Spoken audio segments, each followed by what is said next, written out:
This is Glenn Rolfe. That's Brian Moreland. And we have new books out through Flame Tree Press, just released yesterday. I think yesterday, depending on when they put the video up. But it came out on the 21st of this month. Mine's coming of age 80s vampire novel called Until Summer Comes Around. Brian, you can tell them yours real quick. Yeah, mine is Tomb of Gods. It's a archaeology thriller set in the 1930s. It's got a team of archaeologists and soldiers who go into a cave system that they discover is infinite. It's over in Egypt, and there's lots of creatures and all kinds of scary things happening down in those caves. And it's in hardback and soft cover, just like Glenn's, and ebook. So we're gonna answer some questions you guys sent in for the Facebook Live event that we were trying to put together that some of you may have seen yesterday. We had some technical issues, so we're doing it this way instead, which I think is still gonna be pretty cool. Yeah, it's gonna be fun. Well, I got Janine's in front of me, so how about I ask another one from Janine at Disney9 on Twitter. She says, you are transported through time into a Hammer horror movie. Which monster are you? 1, most looking forward to meeting, and 2, most afraid of meeting? Well, that's a difficult one for me. I've never seen any of the Hammer horror movies. Well, they have your basics: Dracula, Frankenstein, werewolf. Mine would be the werewolf. I'm a big werewolf fan. In fact, you've written a werewolf novel yourself. Yep. So I'd also like to meet Christopher Lee. I think him and Peter Cushing were great actors for all the Hammer horror movie films. So meeting them would be really cool, especially on set. That'd be cool. Yeah, I mean, I wouldn't want to run into a werewolf, that's for sure, because you get your arms ripped off or something. Yeah. Or you pee your pants. Who wants to do that as a grown man? What else have we got here? Let's see.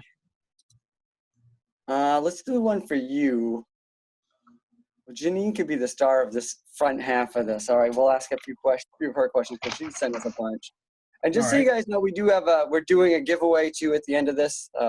Someone's going to get both of our books in hardcover, right? I think they said hardcover. So for Brian from Janine at Disney9, let's see. This is kind of cool. It says Tomb of Gods was set in Egypt. Which other countries other than the US and UK would you like to feature in future stories? I know you like to do the historical stuff. You're really good with that. So what else would you like? You did Germany, right? Was that Germany the other one? Shadows. Yeah, I've done Germany. I've done lots of stories in different parts of Canada, the US. I like to travel the world, so I write where places I want to visit. So I think India would be very interesting. There's lots of culture there. Different parts of Europe, France.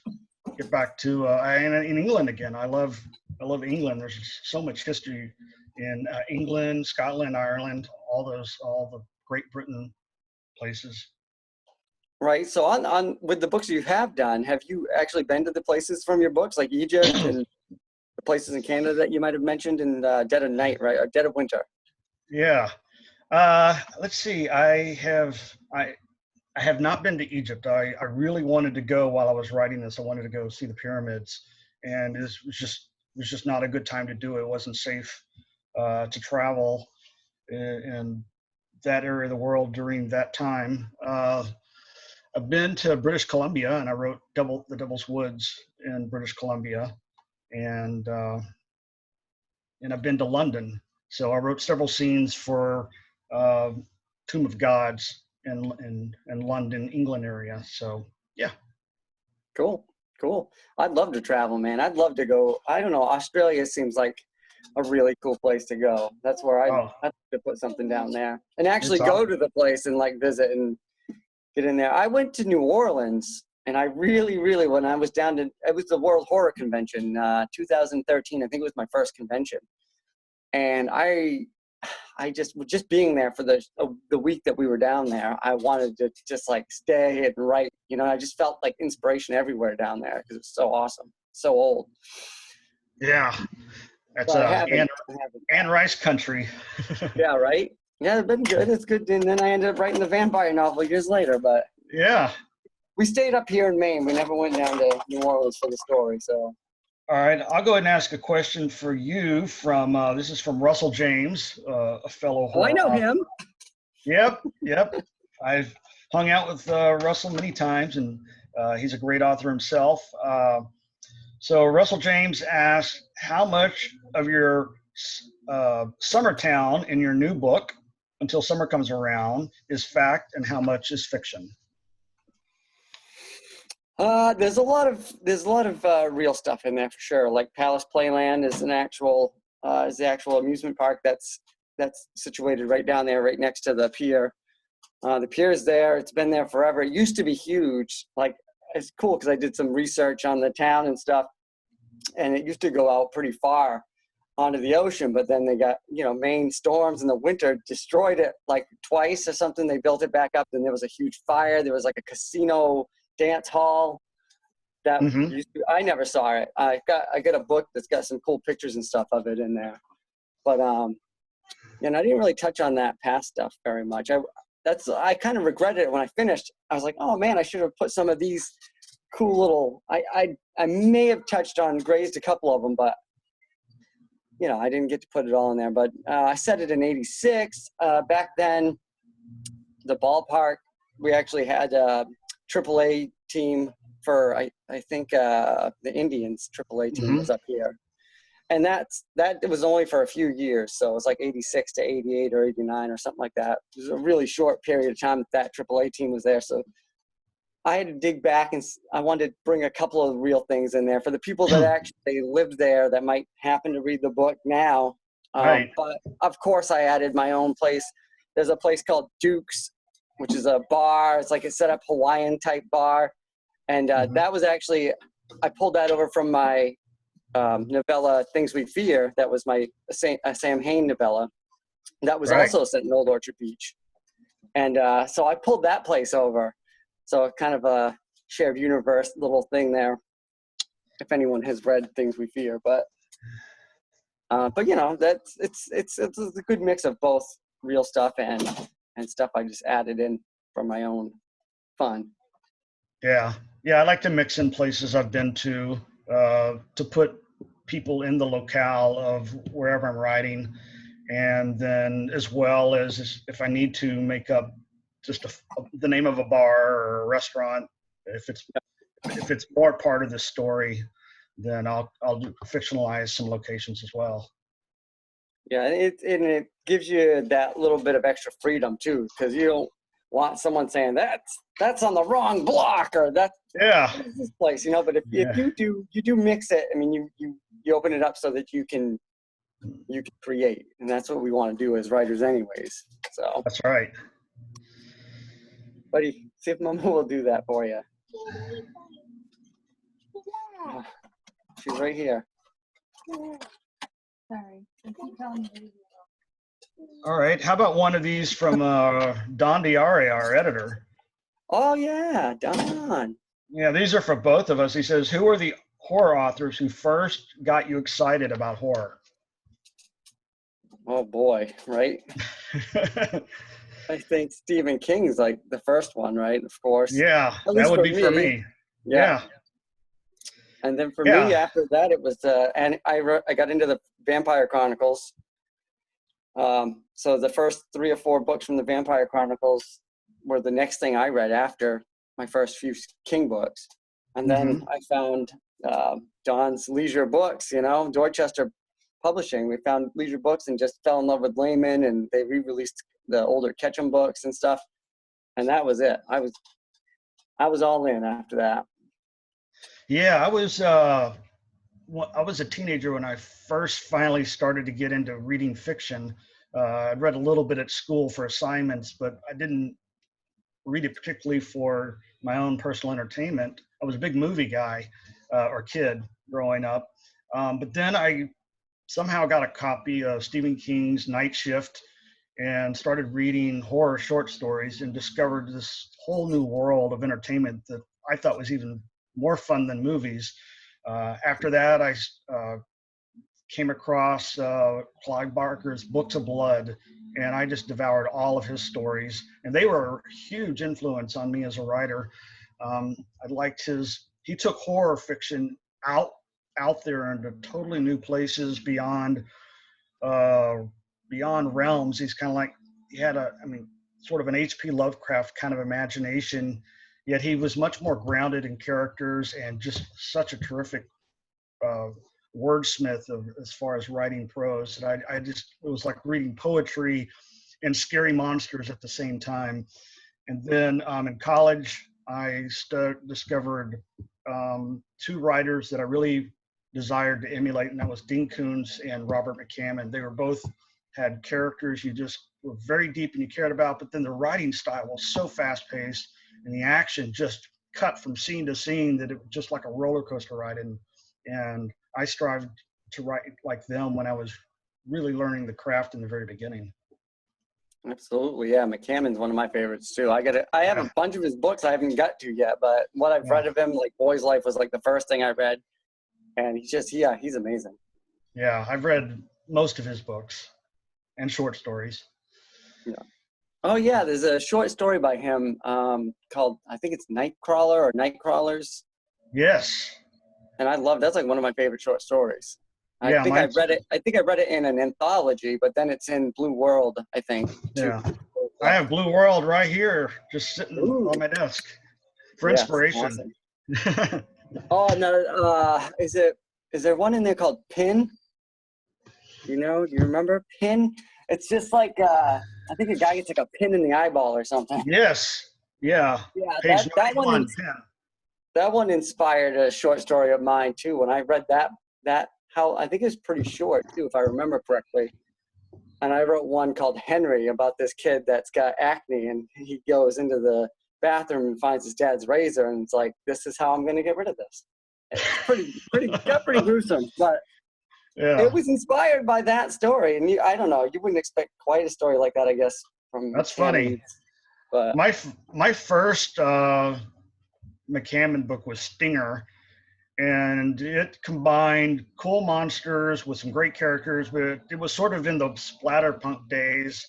So his violence he's very good at writing descriptions. So when he wrote violence, it didn't come across as like jarring violence on TV. It came across as, I don't know, just very descriptive fiction. But he showed me that you could show it. You can show the blood and the dismemberment on the page, and not be afraid to say, hey, not be afraid to put you right there where it's happening versus just hinting at the violence and leaving it to the imagination. And that's good in some cases, but I also my stories can show those kind of things as well.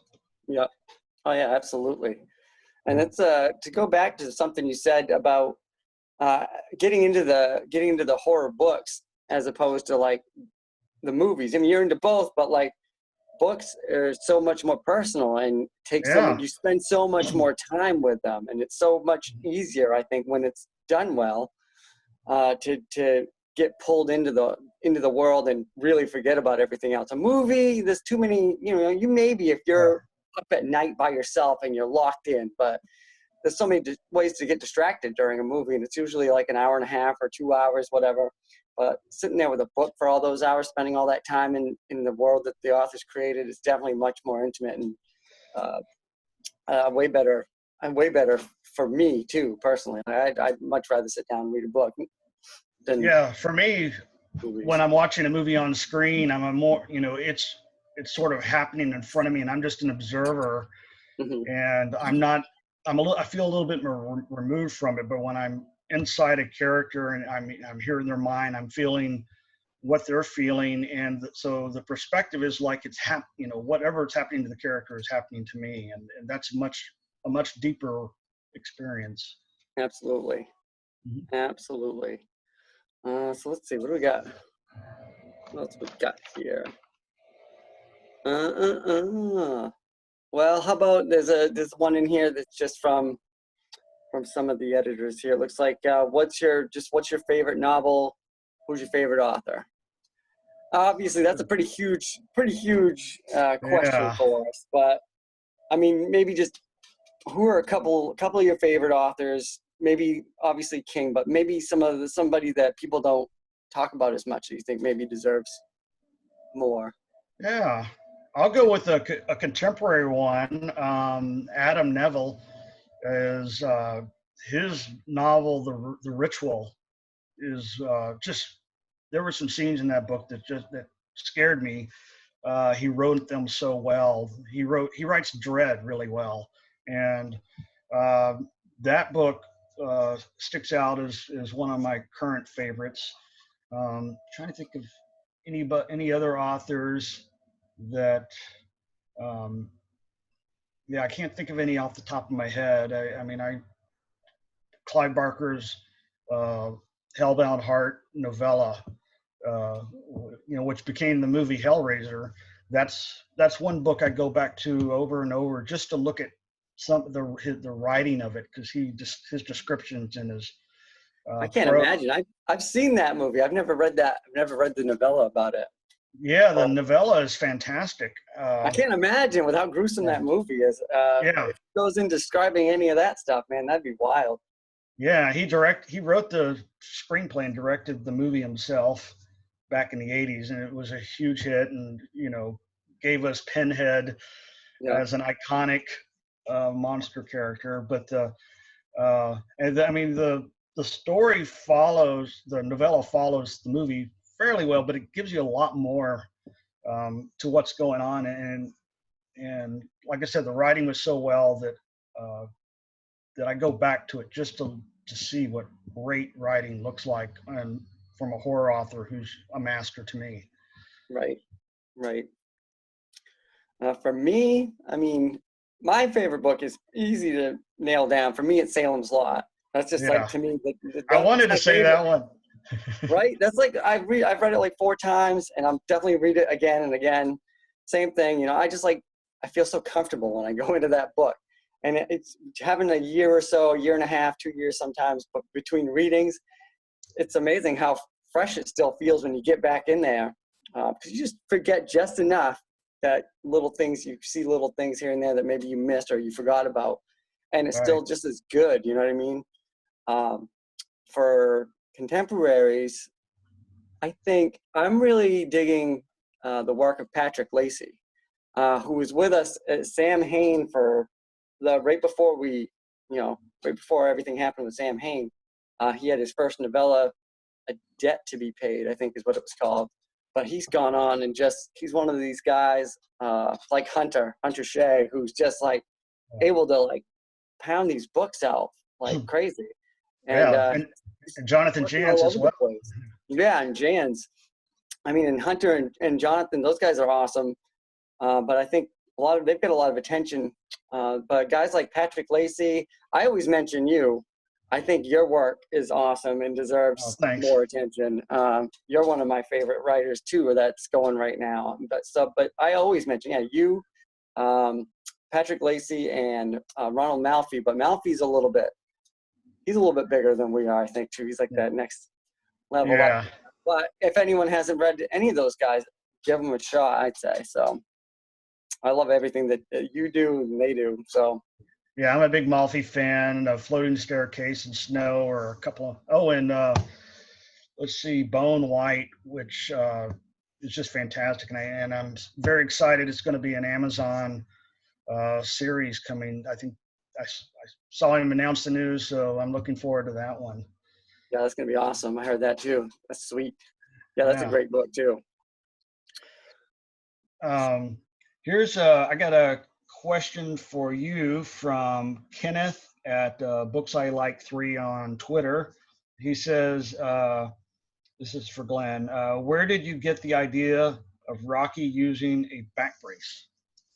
And is Rocky one of the characters of Until Yeah, Summer Comes Around? he's the main character. Okay. He's 15. He's about to turn 16. Trying to get his license, all that good, regular, kid stuff. He's got a back brace, and I pulled that in because I wanted to put something more personal and a more personal touch to him. And I wore a back brace because I have scoliosis. I've got it pretty bad, actually. But I wore a back brace from the time I was in 5th grade up until would have been sophomore year.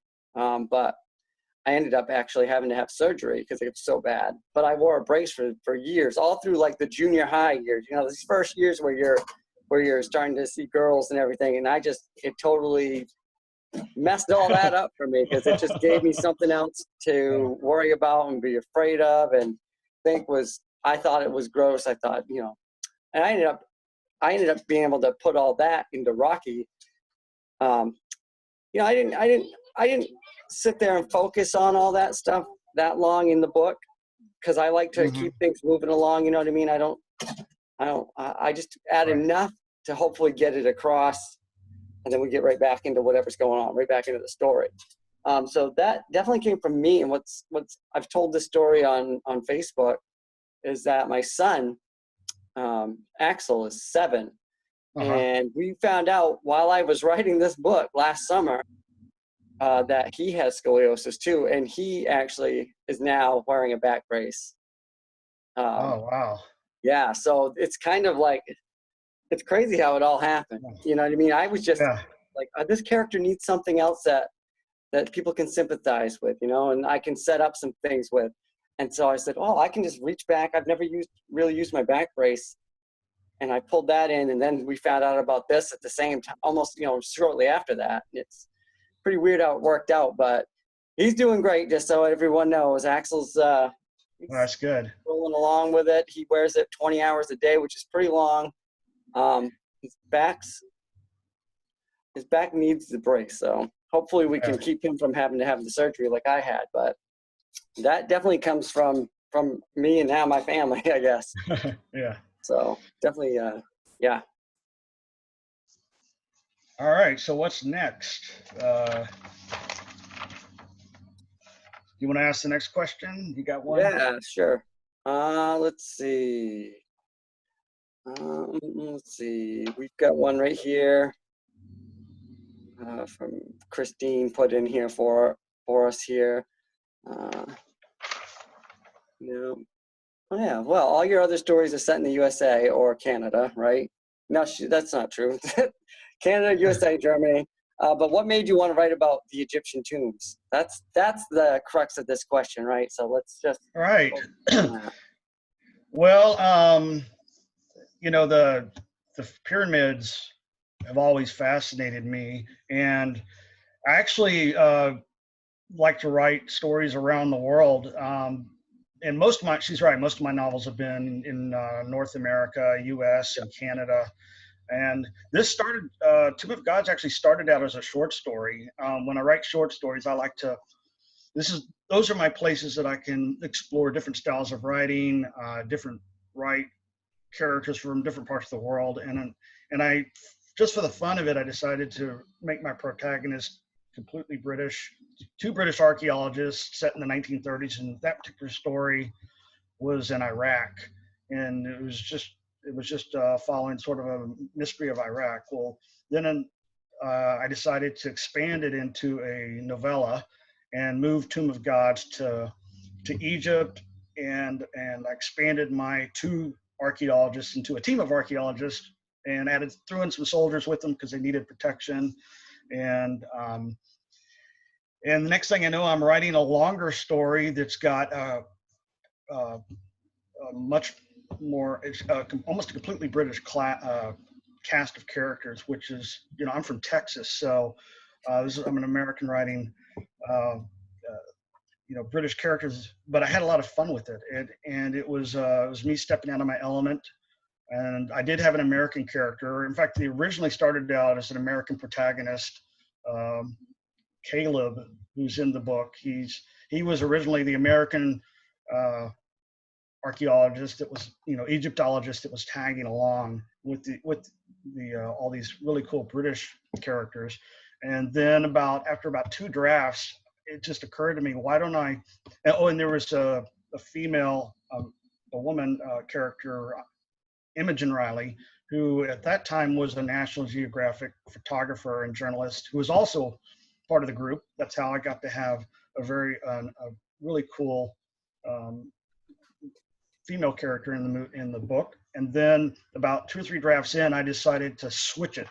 I thought, well, what if Imogen Riley was the main character and Caleb was the National Geographic photographer? And I went back and rewrote the entire book, switching it, and it came to life for me at that point when Imogen Riley became the protagonist. And as far as why I wrote it in Egypt, it's more just the mysteries of the pyramids is what drove me to write that story, not just from Egypt, but all over the world. I've always wondered, how did they come about? And, you know, and also the Egyptian gods. I've been fascinated with the Egyptian gods and was really delved into the mythology of, you know, why is it the ancient Egyptians believed these were their gods?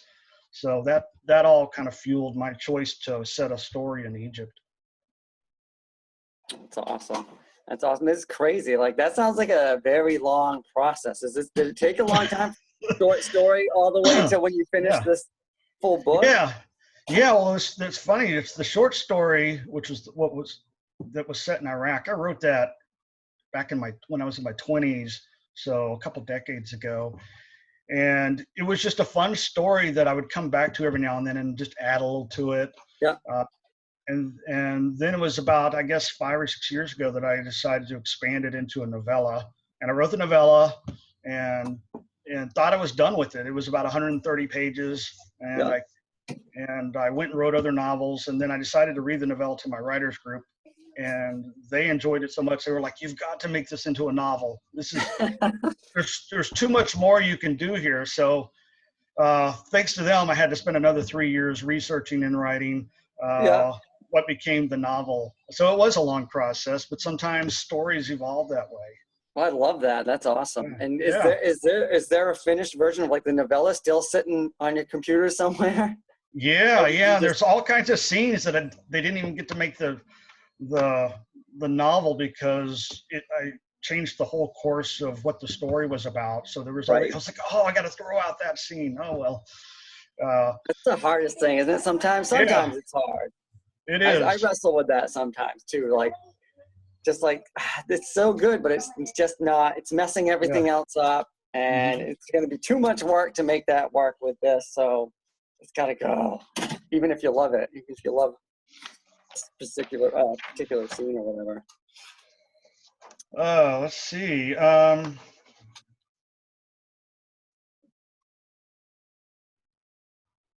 looking at Christine Dolhord, and she says, this is for you, there is a very high body count. Why so many kills? Is this your first vampire book? I don't know what she's talking about. This is a beautiful love story. Yeah. On the beach. There's like only one person who dies somewhere, right? Yeah, I think maybe maybe two. Someone might have got hit with a bus crossing the street. I don't know. I always work. I never set out like with the idea I'm gonna kill a bunch of people are gonna die in this book. You know what I mean? I like you said, just let the story expand on its own, do what it wants to do, breathe, and take you where it's gonna go. Just happens to be in a lot of my books, I do end up killing a lot of people, but it's horror, so it's to be expected. But I didn't set out to make a super high body count.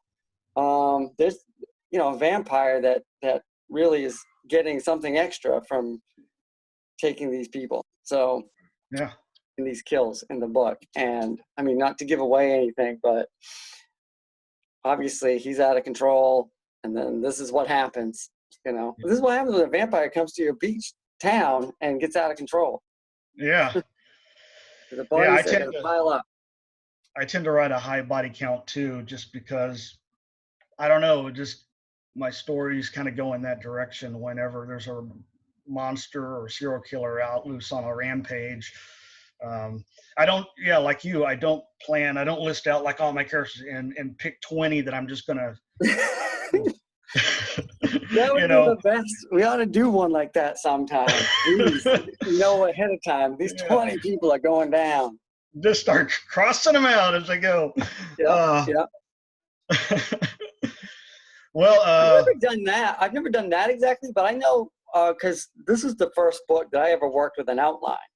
I've never outlined before. I'm usually just flying by the seat of my pants. And I know when I'm doing that, which is most of the time, once I get past the halfway point where I know I'm starting to get, getting towards the end, towards the third act or whatever, if I assess who's still alive, what's going on, and then I might start being like, something could happen to this person or this person or this. And sometimes it does, and sometimes that changes as you're going, But yeah, I've never sat down and plotted out ahead of time there's going to be a bunch of kills. But once in a while, when I get towards the end, I'm like, if these people can't all make it, that's not going to happen in my book. I know it's a horror novel, right? Yeah. Well, that's a great segue into. I think we have time for one more. We're already at 40 minutes. It looks like. Here's a writing question for both of us from Simon Billington. He says, "What parts of writing do you find hard or easy? Example, dialogue, action scenes, description." You want to go first or want me to go first? Let's see. I can go first. For me, the parts that I find hardest is when I have a whole group of characters having a dialogue about something, and that was one of my challenges of writing Tomb of Gods is throughout most of the story, it's this whole group of people. I'm moving through this system of caves, and they're all throwing in they're all voicing their opinions, and they're all having their reactions to whatever's going on. And so it took a lot of writing and rewriting to get the dialogue between them just right. Now, when I write scenes where it's just one character exploring something, and I'm describing what they're seeing, and I'm describing what they're thinking or feeling about what they're seeing, that's easy. I can write a whole chapter in 45 minutes when it's and a few pages of just that stuff. The single scene stories seem to flow much easier. And action scenes, I mean, when I get to write an action scene, and I'm always looking forward to that as I'm building up towards, like, okay, I know, this scene, they got to talk about this and that, but 3 chapters from now, the monster's going to attack, or, they're going to be running for their lives. And that stuff, I put on the rock music and just go with it, and it writes very quick for me. Nice. Yeah, I love that. There was one of the books that I'm working on right now. I ended one of my writing sessions with the guy gets up to the top of the stairs. He's looking for this woman, and he sees her, and I don't remember how I put it. Something like, I left it hanging with him seeing her, and I just knew, because I was getting done for the night. I thought that was a great place, and I'm really excited for tomorrow or 2 days from now, whenever I sit back down to write what's coming, because the setting it up was so much fun. And like you said, like that action scene, something bad's going to happen. It's basically what it is. And when you get to write the something bad that's happening, that's so exciting and so fun to do. For me, I love writing dialogue. It's always come pretty easy for me, but like you said, if there's a whole group of people, for me, it could be something technical, like keeping the tagging everybody, how everyone's saying everything, keeping it clear for the reader is the big challenge for sure for me. In that setup, I love writing the dialogue, but just getting it so it's technically right and easy to follow. That's always a challenge for sure. Yeah, I love dialogue as well. If it's just 2 characters and they're riffing off each other, having just a conversation, and a lot of times I just let them talk. It's so much fun to just hear what comes out of their mouths, especially 2 characters that are really in conflict with one another. That part is fun. It's just like you said, when you have a whole group of characters, it's getting the technical aspect of it right, the pacing right, and who speaks first. It's like they all want to. Sometimes they're all wanting to speak up. If you have 3 or 4 dynamic characters in a room, and it's like, or who says this line? One, I may actually have someone say it, and then a couple drafts later, I'm like, oh, what if she said it instead of he said it? And then it just changes the whole dynamic of the scene. So yeah, it's a lot of fun. It just takes me longer to write those kind of dialogue scenes than either the scenes with just 2 characters talking or 1 character exploring. Oh yeah, absolutely. Yeah. I did want to get this other question in, the one that was on the Facebook page. Someone left yesterday while we were. Let's do it. I see myself up there right now doing this dance move on the video. Yeah. It was from Joshua, and it was for both of us. And it says, have either of you struggled with imposter syndrome? Let's see. Can you define what that is? That's like, as a writer, we're published, but we still don't feel confident. Like, I know I do. I know I put out well, however many books I've got now, and I still feel like when I'm talking to someone like you, someone like Malfi, or I met Rio Yours at Scares That Care, or Brian Keene. You don't feel like I'm not one of them. You know what I mean? Yeah. I'm still this guy who likes to read, and I still really want to do this. And you're doing it, but at the same time, you don't. The confidence, I guess, isn't there. Yeah. I'm the same way. I mean, to some point, we must all go. I think we all go through that. Exactly. I mean, I've definitely dealt with my own insecurities as a writer. I mean, you're writing what your imagination, creativity is, and then you're putting it out to the public to, for everyone to judge. In addition, I agree with you. I mean, when I meet authors who are really established and I've read their works and admire, I feel like, oh my God, I'm nowhere like that, and all my insecurities come up, but I'm getting more and more confident as more books come out, that at least I feel like there's less of the imposter syndrome and more like, okay, I can, I'm doing this as a career, and I belong, and maybe not at the same level as those authors, but I feel like I'm putting books out there that I can continue to do it and feel good about that. Yeah, like when maybe we're not at the table with them, but we're in the door, we're in the room. Yeah. Yeah. And I think like everyone goes through that. I know I've read Jonathan Jantz's blog. I think he's posted something about himself still feeling that way, which, with as much as he's got out there, it's like, that I think that helps people. I know, especially probably more a couple of years ago, right after the Sam Hain collapse, and I was in that limbo spot of what am I going to do? Is anyone else going to like my, we found Dawn. Dawn loves our stuff. We know we can work with Dawn, but is there another Dawn out there? Is anyone else going to like my work, or is it just this one person? I mean, there was a lot of fear like that, and a lot of self-doubt in that period, especially. And I know a lot of new writers probably have similar feelings, which I know Joshua, the guy that left this question, has actually just put out his first novella. So he's probably feeling, I'm guessing that's a question that really wants to hear from us. So it's normal. I think a lot of us feel that way, probably even some of the bigger guys, Yeah, I'm like you. I had like 5 books published with Sam Hain, and I felt like I was, I was putting out a book a year for Dawn, and it felt like my career was going sort of in an upward trajectory. And then all of a sudden Sam Hain closed down, and all our books went out of print. All the ebooks were no longer selling on Amazon. And I went through about a 3-year period of just feeling like, was that it? Was that my run in the career? But I decided to just keep writing this, to just keep churning out books and shop them around, and eventually you'll find a new home for your books. And since then, I've written a number of novellas and this novel, and a lot of short stories. And I'm ready to get back out there and get publishing again. And this is Tomb of God just sort of kicking that off, that Nice. resurgence. So It I'm real feels good. excited. This feels good. I mean, doing actual blog and promotion, it feels good. It feels yeah, like you just said, it says like we're back in it. You know what I mean? Yeah.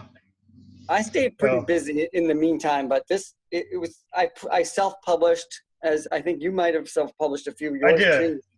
Yeah. And it's fun, it's cool, and when it's done right, it's nice, and you get to get a nice edit, nice cover. But there's something about having a publisher behind you that just feels really good. It gives you that extra little bit of confidence, I think, and excitement. Yeah, I would agree. So thank you, Flame Tree. Thank you, Yes, Don. thank you, Flame. Thank you, Nick. Yeah. Maria, Molly, all the guys. Yeah, big shout out to Don Diaria, our editor at Flame Tree, for giving us another chance, and Maria and Maggie for they do a lot of behind the scenes work that's really helped market the books and sort of spread the word, and they've been just very kind and very helpful. So it's great to have a publisher that's helping you out instead of just being a self-published author.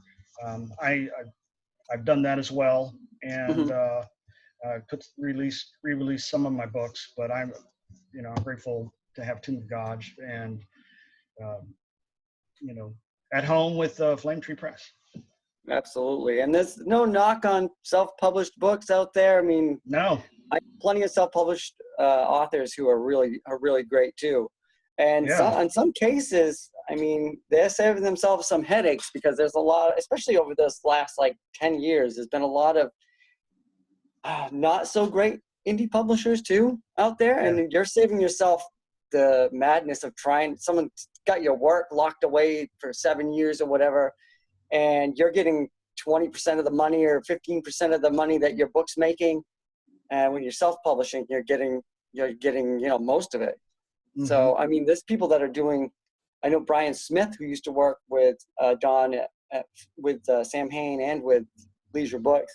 He does self-publishing, and he's he built up enough of an audience where he can totally get by on that. And that's cool. And I totally respect all those guys doing that. And like you said, you and I both have also done it. And it's a lot of work. It's a lot more work when you do it yourself. Yes, it is. But it's also good that at a time when certain books, you're just not finding the right publisher or fit for them, that if you have enough initiative, you can get them out on Amazon and Barnes & Noble yourself. And I still plan. I've got other novellas and short stories that I will self-publish, from time to time as well. So I like it. I like that there's both possibilities out there: traditional publishing and self-publishing. Yeah, absolutely. And yeah, like you were saying, Flame Tree, this is an amazing opportunity to be working with Don again and working with this great team that we've been introduced to. And the roster is awesome too. You know what I mean? And finding out that my book was going to come out with your new book, I was like, over the last couple of years, I'm like, oh, Brian's got to have a new book coming at some point, like full novel, because I've seen some of the littler things you were putting out, but I'm like, when's the next book coming? And then I find out right after I get my notice that I'm going to have mine out, yours is coming out. It's like, sweet. And then same day, and now this is cool. I really dig this. Yeah, and I followed, how many books you've released over the last few years, and I was like, I got to catch up. I got to get back out there. So I like that though. That worked a lot for me back when we were first with Sam Hain, or when I first got to Sam Hain. Hunter and Jans, they were doing one. It seemed like Hunter wasn't just working with Sam Hain, because he had other stuff going on too. Like the amount of books these guys were pumping out, you kind of get that, like, I don't know, it sounds like you had it too. Like you do, it kind of kicks you in the pants and motivates you a little extra. We don't really need that much extra motivation, but it felt like you wanted to keep up with everybody else. You know what I mean? I know, I get that. I still get that. Like now that we're back on Flame Tree, I'm like, oh, I got to get the next one ready to go. You know what I mean? Yeah, that fuels me too. And I could add Christopher Ruffke and John Everson to that list. Absolutely. They were doing publishing a lot of books with Sam Hain, and just seeing authors, put out a new book every year. It's like it kind of motivated me to write faster, to to keep coming up with new ideas. Yeah, absolutely. Keep sharing. Yeah, you can't sit back. It feels like you can't sit back. You got to stay in the game. I don't know. I wonder if musicians feel like that. I mean, maybe not so much now, but I think back in the 80s and stuff, like I loved hair bands. So like would Poison put out a new record, and then Warrant's like, we got to put something else. We don't want them stealing all the spotlight. I wonder if there was a little bit of that from those guys too back then. Probably not as much because they made most of their money touring, I think, but yeah, we don't get to tour, really. Yeah, it's just virtually now. Really. Yeah, but the virtual stuff, this is really cool. I'm really digging this. Yeah, me too. This is fun. Well, I guess we got it's 55 minutes, so maybe wrap it up, and we got to do a giveaway, right?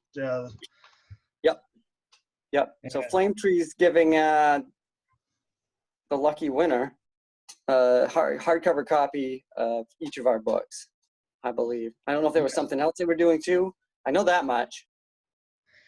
That's what I remember. And you want to announce the lucky winner? Sure. Let's see. Let's see. It was. It was Janine. Janine is the lucky winner. So congratulations, Janine. Janine at Disney 9. You are getting some hardcover books from Flame Tree Press. All right. Congratulations. And they will contact Janine and separately and go over the details of that. So I guess that wraps up our book release event here. That was live at one point, but is now recorded, and it's great to be here. I really enjoyed having a conversation with you about our books, and congratulations on Until Summer Comes Around. I hope a lot of people are reading vampire books this summer. It's a good time, good time to everyone's locked away inside. They got to read. We'll give them something to keep them entertained, right? Right. So yeah, congratulations to you as well, man. I can't wait. I ordered my copy. Congratulations and thanks to Flame Tree. Yeah, cool, man. So we'll see everybody later. All right. See everyone later.